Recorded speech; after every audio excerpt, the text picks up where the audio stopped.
Hey, welcome to Waking Up to Win. I'm Annie. And I'm Chad. And this is your space for real estate motivation, mindset, and the kind of coaching that pushes you from stuck to a top producer. We are all about helping agents work on their business, not just run ragged in it. And we believe there is more than enough room at the top for everyone to win. Let's dive in. Hello, Chad. Hey, girl. Your curls look nice today. Do they? Oh, my God, I forgot to scrunch the crunch out. Maybe that's why I like them. Do we like them crunchy? They're more... Erin doesn't like them crunchy. She just like shivered when I said that. Well, she doesn't like the word crunchy. They're more... She doesn't like the word crunchy. I don't know. I'm just picking. I'm trying to tell you a compliment. I know. I'm rejecting it because I don't agree with you. It's because it's more controlled. That's probably why I like it. Yeah. I agree. So I do like this, but I don't. It has to dry. So curly hair. Curly hair girlies, if you want to know the routine. We don't. I think some of them do. I don't. Erin, you want to know my curly routine? Look at her hair. I do have a daughter that has extremely curly hair, though. Because Erin's hair is straighter than mine. All right.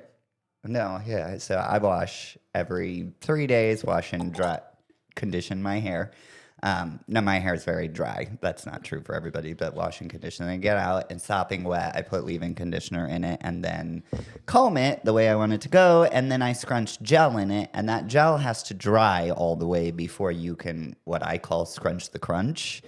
And I haven't done that yet today because I took my shower late. But it's going to look really good after I scrunch the crunch. And now you know. I mean, if you're looking for a curly hair routine, it's funny because I hate my curly hair. I think it looks terrible all the time. Like I don't like it. Well, you're embracing it now. It's by growing it out. and it's out of control and it's all of those things to me, but I'm growing my hair out and I'm embracing some things that I've not been able to tolerate in my life in the past for various reasons, and just to try new experiences. Are you going to start eating potatoes too? I keep getting compliments on my hair over and over and over again. And we know you like that. I do like compliments. Who doesn't like compliments, right? So maybe I'm just... Are the compliments worth the additional... I mean, I like compliments. They don't give me the fuel in life. Like, that's not what drives me, if you will. My love language is not compliments or words of affirmation. I like the ease of them. They are, it for me, who has naturally curly hair, like this is... Yeah, it looks like you have a perm. This is my natural hair. Like, yeah, there's no perm. There's no chemicals in it. Except for this very last little bit of bangs that still has some bleach in it. But other than that, like, yeah, this is my natural hair. It's way easier to deal with than trying to, like, brush it back and get it to lay down and all of that. So I enjoy that. I don't really care whether people think it's cute or not. At the end of the day, I enjoy them. They give me a little dopamine hit. But if I wasn't getting those compliments, it wouldn't be, like, shattering my life. Oh, I'm aware. You would still have your curly hair if you wanted it. All right, let's get to it. All right. You got a quote for us? I do. Do you? It's based on a conversation that we've been having. Okay. A couple of waking up to wins. It's a little twist. Are we playing a game where if I can see what conversation you're referring to? Oh, you'll see it. It's crystal. Oh, okay. As in clear. Uh-huh. Build your bridge with your own bricks. That way, when you decide to cross it, no one can demand a toll. Love that. Yeah. That's all I got to say about that. I mean, it's true. Get your shit in order. That goes into a couple of different conversations we're having right now. I know. Actually. I thought so too. Yeah, like get your bridge built. So we're doing 7 Habits of Highly Effective People. February is this year anyway. Stephen Covey February month is habit here month at Realty One Group Trifecta. So yeah. We're doing the 7 Habits of Highly Effective People, and that definitely fits in there. All about personal. Had the first 3 are personal, inward, get your own house in order, get your life figured out, figure out what you want to do. Don't you and think then the second part is walking across that bridge? And I know in another conversation we had this week, which I don't know if you want to get into that or not, but is life is society does everything turnkey now. We want everything fast. We want everything turnkey. And so it's easier to not have your own stuff, or it's easier to pay a toll to cross the bridge because you're not thinking about the long term of it. It's kind of that analogy that, it's easier to take the elevator than the stairs, but you own this, if you own the stairs, but you still want to take the elevator because it's simple and it's easier, but doesn't mean it's better for you. Right. And so we do a lot of things because they're easy. I've never heard that analogy, but I like it. Yeah. So anyway, that's a good one. that's my share. Yeah. Goes right into that. Goes right into our safety deposit box conversation I've been having with a lot of realtors lately, which we'll talk about a little bit later in the episode. So good one. And now you know. Yeah, that totally is a great one. It leads right into the conversation that I wanted to spit out there this week for the whole world, because I had it with several of our agents last week. Happenstance. Not really happenstance. We're doing it was waking up to win. 100 Days to Greatness is where that the huddle sparked, I think. Yeah. The thought sparked in 100 Days to Greatness for me, because that program's all about establishing your system, right? And the value of your real estate business and capitalizing on what you already have as a human being in order to sell real estate or build relationships with people and generate leads. So that's where the thought came from for me. But it dawned on me that once our agents realized the full gravity of it, so the process or the thought is that where is the asset in your real estate business, right? There's value in that. Where is the asset first? Right? What is it? Yeah, that was the conversation we were having. So what is it? Contact information, basically. If you boil it all the way down to the very beginning, the asset of a realtor's business is how much money each individual contact generates. And it's a very cold thought process when you analyze it, right? But if you're comparing to a real business, and I say a real business, but like a brick and mortar business. Or you sell something, you're selling tangible. Retailer, or you're a cookie shop or something like that. Your assets are the ingredients that are required to produce the cookie that you're selling, right? You put 6 ingredients. Usually you buy them in bulk, you put them all together, you make a cookie, and you sell it for a profit. Realtors do the same thing. They just do it with the people that they know, the contacts in their life, their sphere of influence. So that contact is the physical asset that has value. If you wanted to take the income... It's every service industry. It's 100%. My dance studio is the same thing. Yep. I don't 100%. own the brick and mortar. It's the clients. It's the dancers. So if you wanted to step out of that business tomorrow, right? Just like if you wanted to step out of real estate, you have to be able to quantify what your business is worth in order to ask somebody to pay you for it. And the business's value is derived directly from how many contacts do you have, do you own, and how much money are those contacts generating for you? Or how much is the contacts generating within your business? I think when we got a little more into it in this conversation was if you decided you wanted to move your business, not necessarily sell it and what it's worth, but if you just wanted to take it and go down the road, right? What do you do with those? Where are you keeping those contacts? Do you own the bricks? Are you paying a toll to cross the bridge? Right. No, and that's a great question, and that is the where do most whole brokerages have you keep your bricks? Yeah, where do they? Yeah, in their vault. Yeah. So that was the analogy in that their we came CRM. up with. Yeah, in the conversation, everybody knows gold is an asset, right? It's worth money. It has value. An ounce of gold is quantified on the stock market because people trade it back and forth, whatever. And the question that I posed in the conversation to these realtors was, if you had an ounce of gold that you wanted to keep safe because that has value, what would you do with it? And every single one of them, at a bare minimum, said put it in their safe in their own Or somewhere safe in their house, yeah. Where only they know the code or the access to get in, and then maybe one other trusted person has access to that or something like that along those lines. And so then I asked the question, okay, if you would do that with your gold in your business, where are you storing your gold? Where are you storing Where that somebody asset? told me to, right? And we And said, that was okay, the well, answer. then bring us your gold bars and we will store them Yes. in our safe. That was the answer. The answer Sure. was I put them in one suite. I Because you put them don't know in what you don't know. Google contacts. They're in my iCloud contacts. They're in, like, I got all kinds of different answers, right? And that's fine. But what was blatantly obvious to me was that, oh my God, these people have never given this a thought. Like, and that scares me. It's one of the very first things I thought about, right, when I started doing that. And people call me a control freak. I am a little bit of a control freak, right? Like, I like to know where is the value and where is that at. I keep track of that in my head.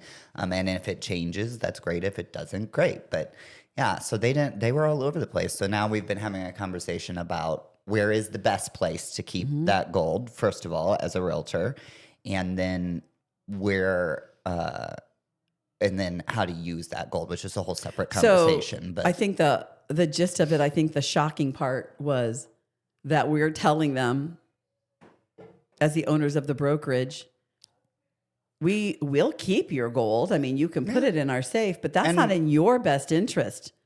right. If we, shut the doors or you want to leave or, you have to ask to take your gold with you or somebody of else is course. leveraging your gold. Right, absolutely. Somebody else is getting the interest. Yep.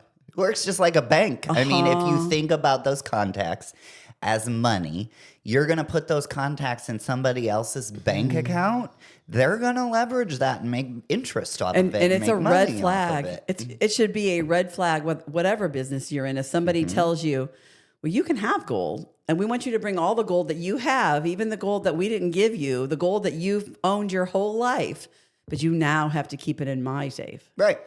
And from an investor standpoint, because some brokerages and owners will argue that that's best for the agent because they're basically giving them their gold in trust, right? And so they're giving them their gold. They convinced a real estate agent that they're giving them their gold because they have the best system to be able to produce that return on that gold for that agent. And they might even give it to you for free. That's the pitch. Right. Right? It's the elevator. Your It's the easy. contacts. Right. Give me your contacts so that I can take that contact and make money for you. Another good question to ask would be to the brokerage, especially the bigger ones that are keeping all of that. If they go to sell their company, their valuation is going to be based on how much gold is in their safe. So they got 100 realtors who each have 50 or 500 clients. Guess what they're selling? They're selling a database of 50,000 clients. They're using your gold to value their business. For all of my Compass Anywhere brand realtors out there, your gold just got sold to somebody else without your permission. And then to think that so many times when you leave, you have to go ask for it. And of they don't want to course. give it to you. Right. And some brokerages don't give you an option of putting your gold anywhere else. That's you want a to red play flag. with them? You have to put your gold in their safe, in their deposit box or And- whatever. And for me, it's like, we'll house your gold for you. So I'm not saying that course. we don't do those things. And I don't want anybody to think that we don't do those things. Absolutely. We provide the elevator. Right. We provide the elevator for you. You can use it. But the coaching that you're going to get from us is Back it. you own those stairs. And before you get the privilege of using the elevator, because we have the elevator. You know what happens to an You're elevator in a gonna- fire? Exactly. It gets is shut locked down. You better have some down. effing stairs. Yep. or Yep. you're going to burn. Yep. And with us, we're going to make sure you know how to use the stairs Absolutely. before you get the elevator pass. Right. And that is, I think, freeing. And also, I'm sitting here looking at this and just like internally now from my perspective as a business owner, And this is a great conversation with you because I'm sitting here thinking, you know, I'm coaching, advising, whatever you want to call it, on where a realtor is keeping their gold, but then what is the gold of our business, right? And where am I keeping that? And that is an interesting thought process because I think that I look at the realtor as the gold piece and where we're keeping them and how are we treating them and all of those things are important to us more so than how many gold pieces does that realtor bring to the table. Right. And I think that's the biggest difference it's a little between bit different. It's a little bit different. You know, it's our old philosophy real of, estate, new real estate, right? you know, treat people, you know, train them to go, that they could go anywhere, train and coach them so that they could go and be successful anywhere, but treat them in a way that they never want to leave. That's, you know, not, well, you can't leave. You know, you how many times does somebody come over and they want to leave, but I can't leave right now because my broker won't let me have my contacts, or I won't leave now because I can't have my clients because they're not my clients. And I understand the draw to that also. Like, you know, I've talked to a lot of agencies and I always want to equate everything to other things and draw analogies.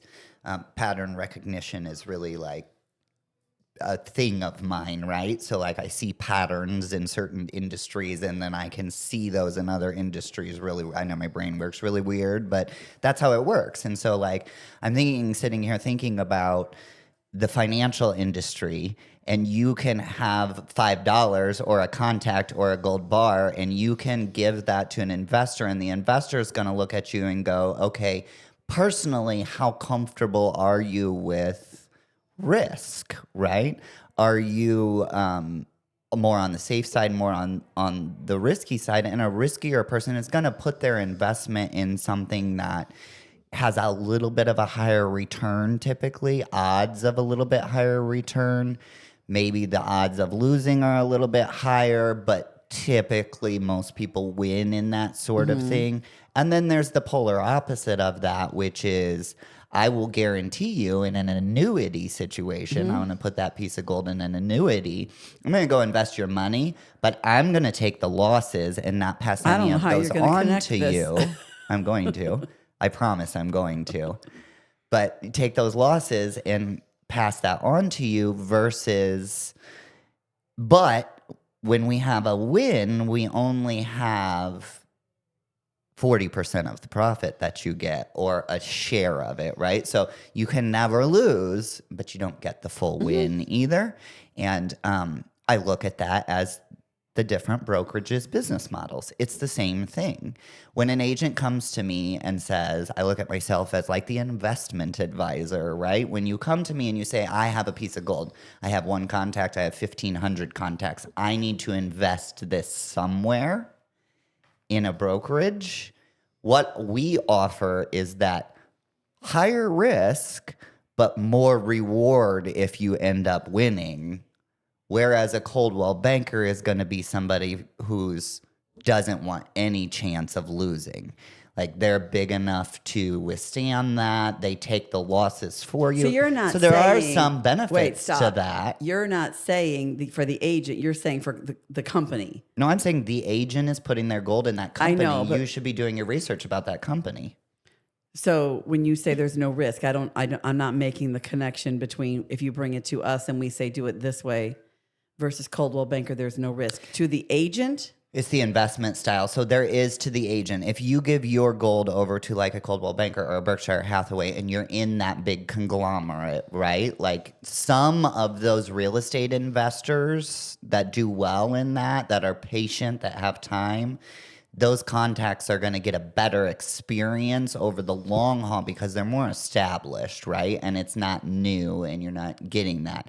So there's less risk in putting your contact in a database and with the agreement that I'm going to systemize your contact for you and I'm going to share 60% of the profit with you from that contact versus someone like us, which is you're going to get 100% of the return off of your contact that you're putting in our database, but we're not going to cover any of your losses. You're also on the hook for the losses. If there's a bad year in real estate, maybe you can't afford to send out the regular program, whereas in a Coldwell Banker investment group, they're going to get that regardless of what your personal situation You're is. telling me that they're sending stuff out to your database whether you want them to or Oh, not. fuck yes, I am. Okay. Absolutely, they do. Warren Buffett has made his millions off of the backs of his real estate arm. I understand that. Yeah. I'm just trying to. Well, he didn't do that. With, He didn't do that by not sending stuff to every piece of contact information that he has in his system. And when you work at Berkshire Hathaway, if you want to send a just listed flyer or anything like that, that contact has to go in their database. So you cannot get any of the But marketing they're not paying stuff. for that. You're still doing it yourself. They're providing the system and structure for it to happen Sure. without your input. So you can go in and you are paying for it. That's my entire point.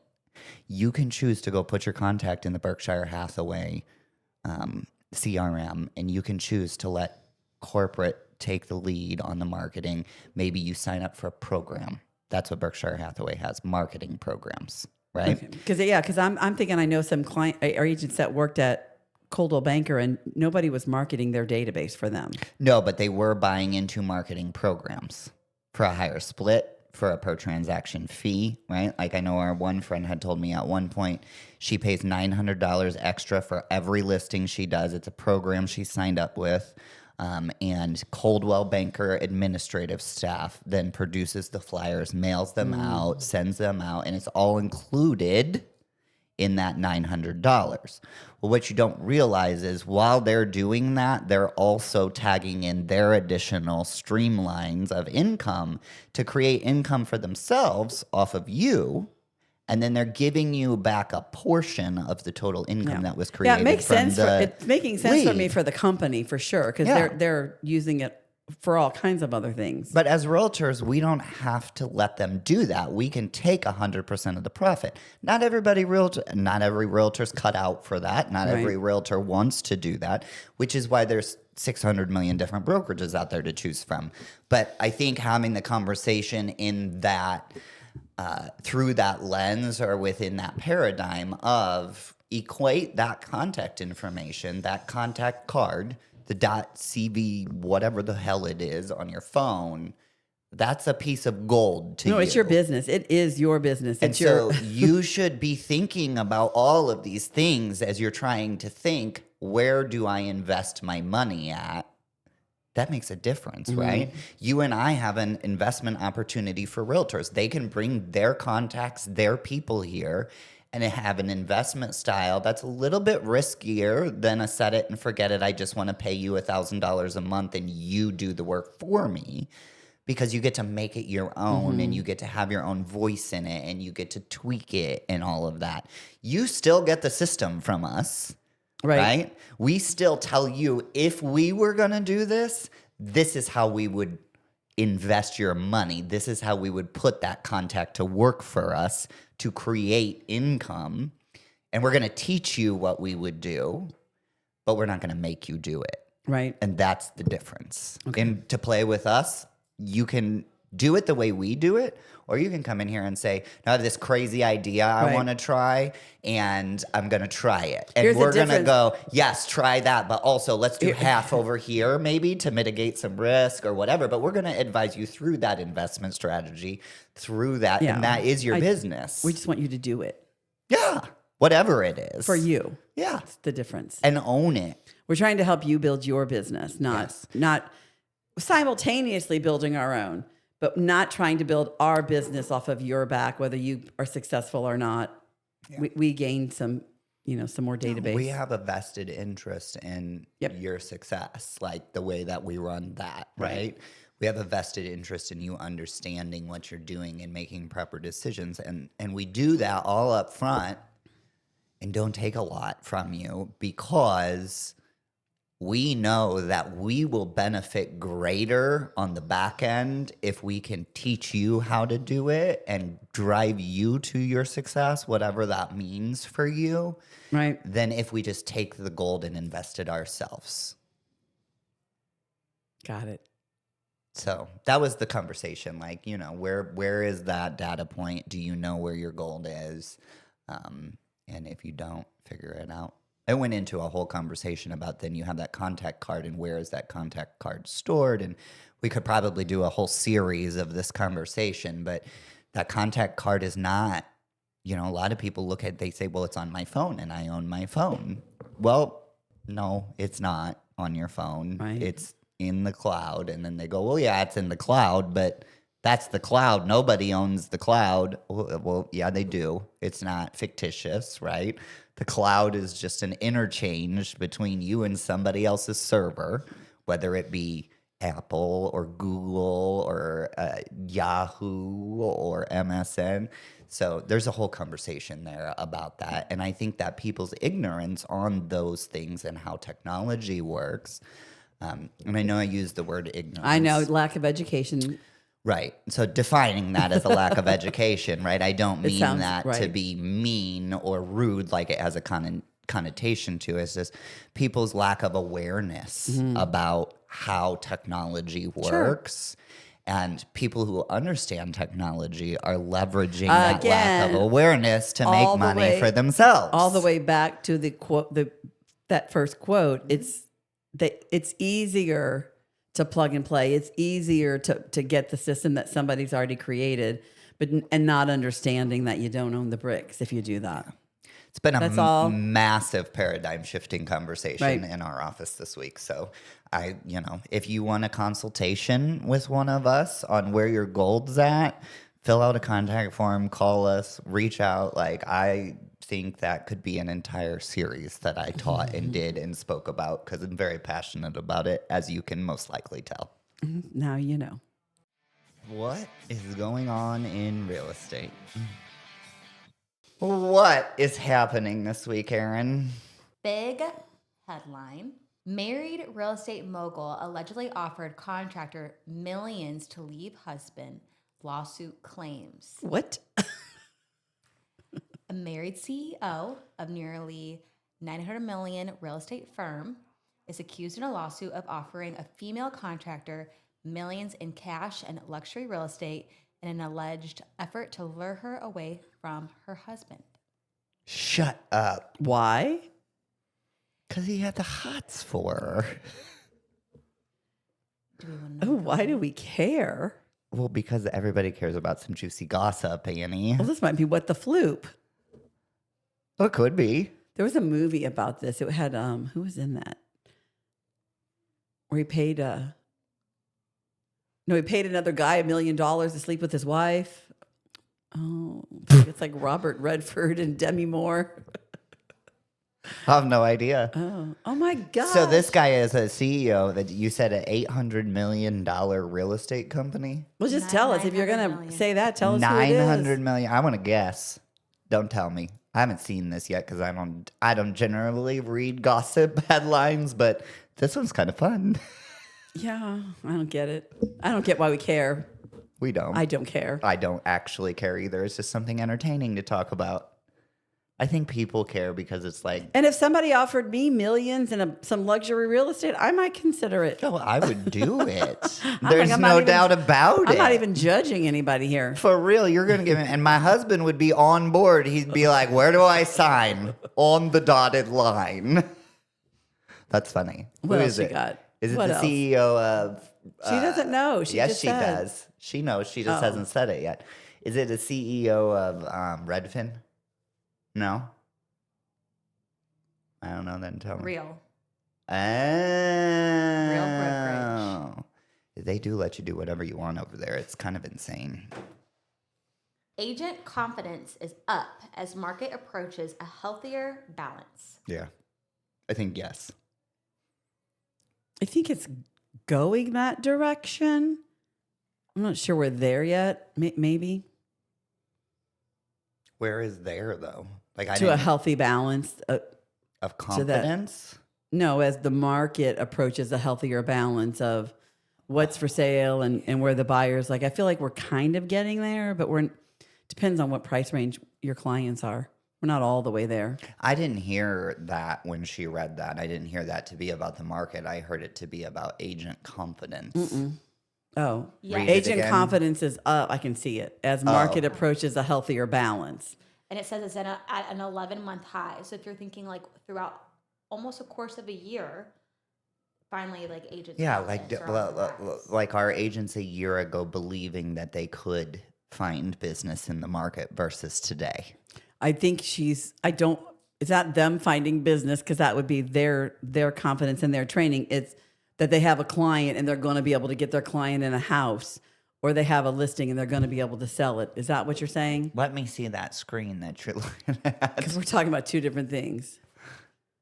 The market is getting a healthier. Agent confidence up as market approaches a healthier balance. The assertion is that, the assertion. The market is starting to that recover. The market is getting healthier, which is causing agents to be more confident in their business. Yes, that's where I was. Me too.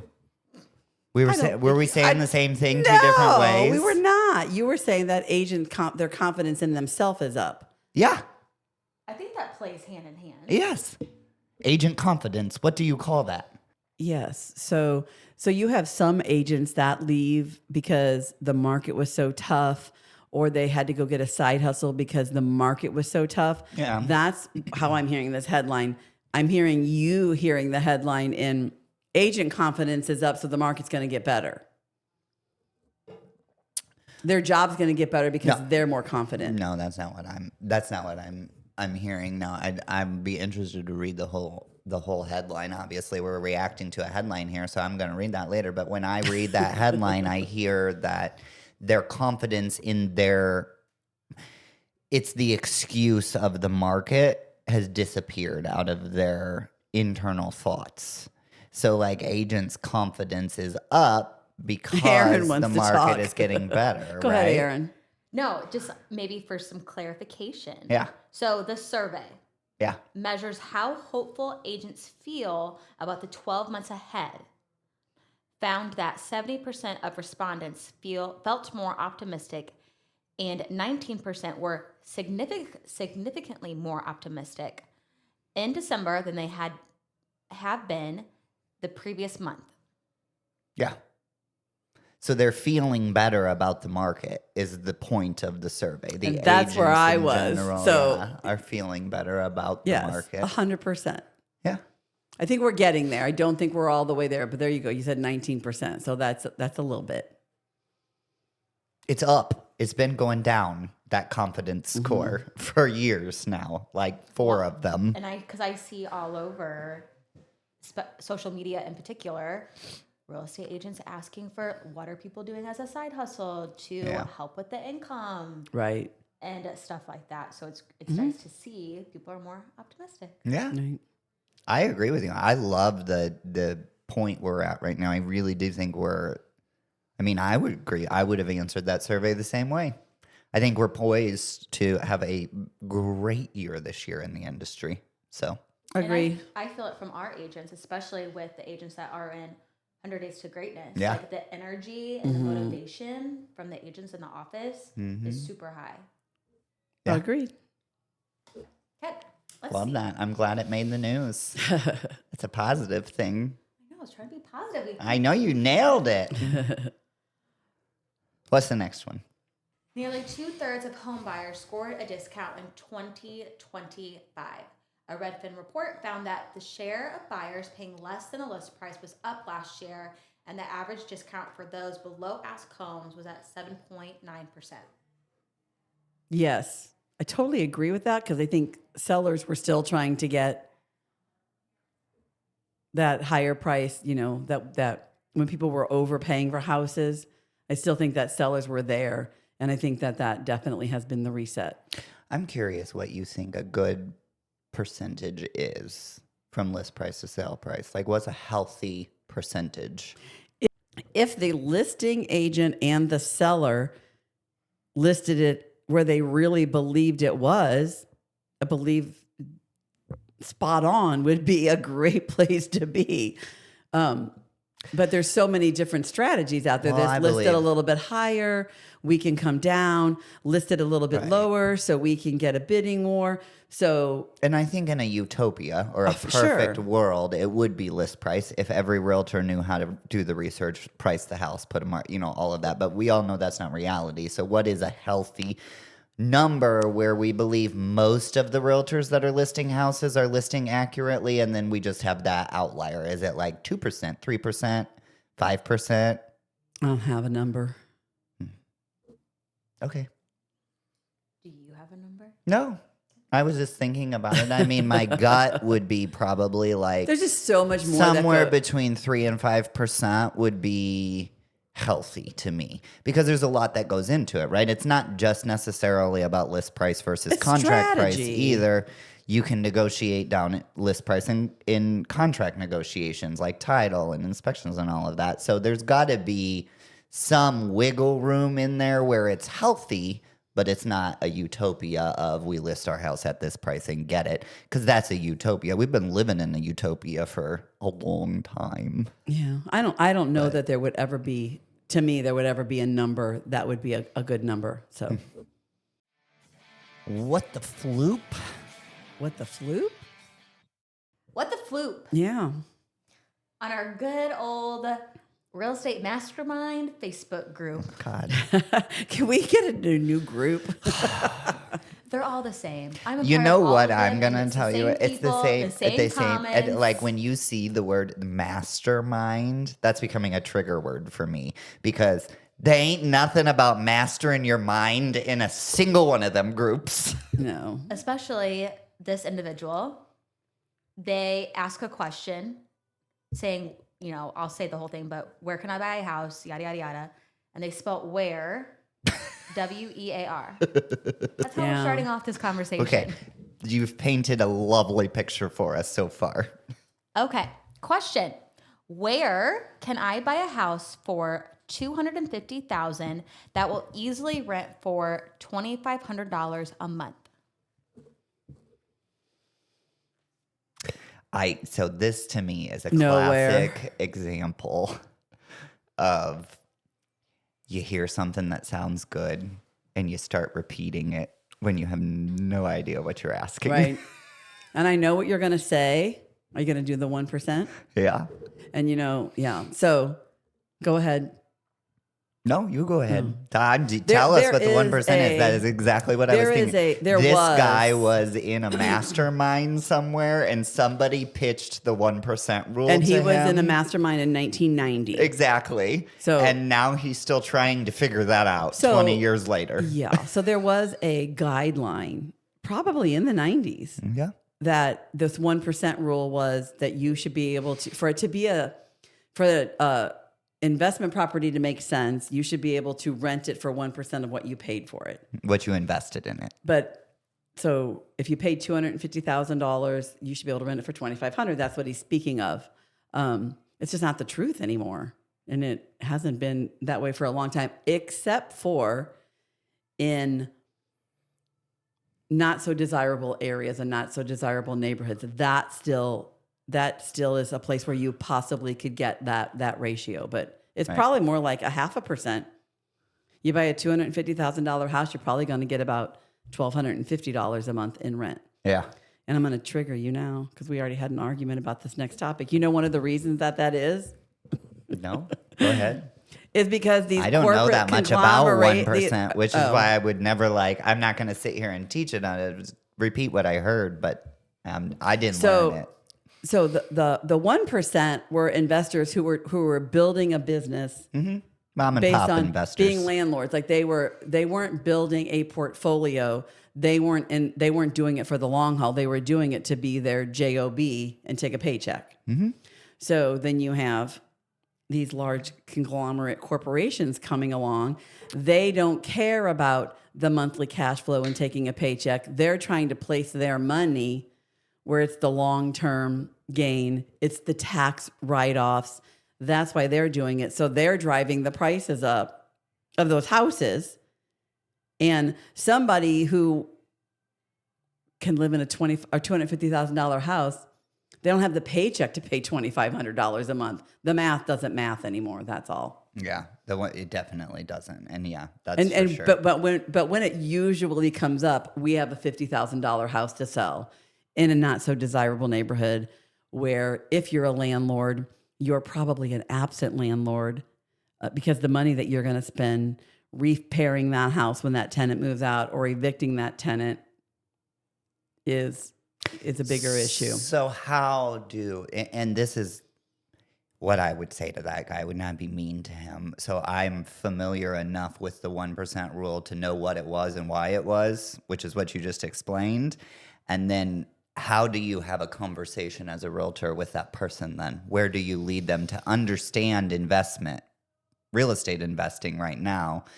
He's clearly a numbers guy because he's wanting a simple answer, if you right? want to answer his question literally, you would take him to a neighborhood where that might still work, to an area, a geographical area that would work here.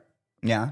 And then the other thing, I mean, I wouldn't insult them either, but I would just show them the math. I would show them, here's $250,000 houses, and here's what the rent is. I mean, and we have so much more access to that than you did years ago. And to your point earlier, you hit on it with the large investment firms. And when we go through real estate school now, and it's been a while since we've done this, this is becoming way more prevalent in conversations as the mom and pops are trying to compete with the bigger investment firms, is capitalization rates. And that's what the investment firms look at when they look at whether they want to purchase something, because to your point, they're not worried whether they're going to cash flow $100 a month. Because they're not taking a loan to buy the house. Worried about how much money am I going to have made on this, including cash flow, appreciation, depreciation, tax incentive. 10 years from now. 10 years from now. Right. 15 years from now. 20 years the from mom and now. pop one has to pay the mortgage, repair Right. the house when the tenant moves out, pay the taxes that keep going up, insurance keeps going up, and they now have a negative cash flow situation and they're underwater. Right.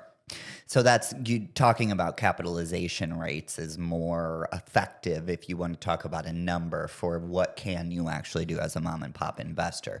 If the going cap rate for investment housing, like corporation investments, is 5%, then we need to run the numbers with you at a cap rate of 4 or 3.5. Because the only way you're going to be able to compete with them is to undercut their pricing.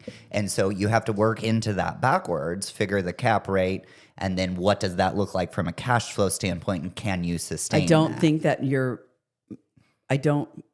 I would not assume that most investors even understand cap rate. The person asking that question doesn't understand cap rate, probably. That's my point, though. But So- that, at the end of the day, the cap rate is what drives the price of those investment properties that you're talking about in those neighborhoods. That's the new gold standard, where the 1% rule used to be the standard. Cap rate Because is the standard cap rate now. is harder to understand It and is. to calculate. A 1% was, so now it's a 0.5%. Yeah. I mean, so just do the math and make the new rule to where the average person can understand it. Yeah. Because cap rate is difficult. Yeah. It is difficult, 100%. So But yeah, I'm just it's an interesting thought. there's your answer, Mr. Mastermind. Never, nowhere. Oh, you're nicer than some people. People are saying Fantasy Island. Right? It's the truth. That is the answer to that question. I was just attempting to give him a real explanation. If I was high and in a mood, that's exactly how to answer that question. Fantasy Island, buddy. Call a different realtor because I don't have the energy. What the floop? Goodbye. See you next week. Bye. All right, that's a wrap on another week of chaos, closings, and questionable decisions. If this episode made you laugh, think, or text your real estate bestie like, girl, this is us, do us a favor. Hit that subscribe button, leave a quick review, follow us on socials, or send us your own unhinged real estate stories. Seriously, we want to share them. And hey, don't just survive this week. Get out there and build your business. You've got everything it takes. We'll be back next week with more chaos and more clarity. Until then, Keep waking up to win.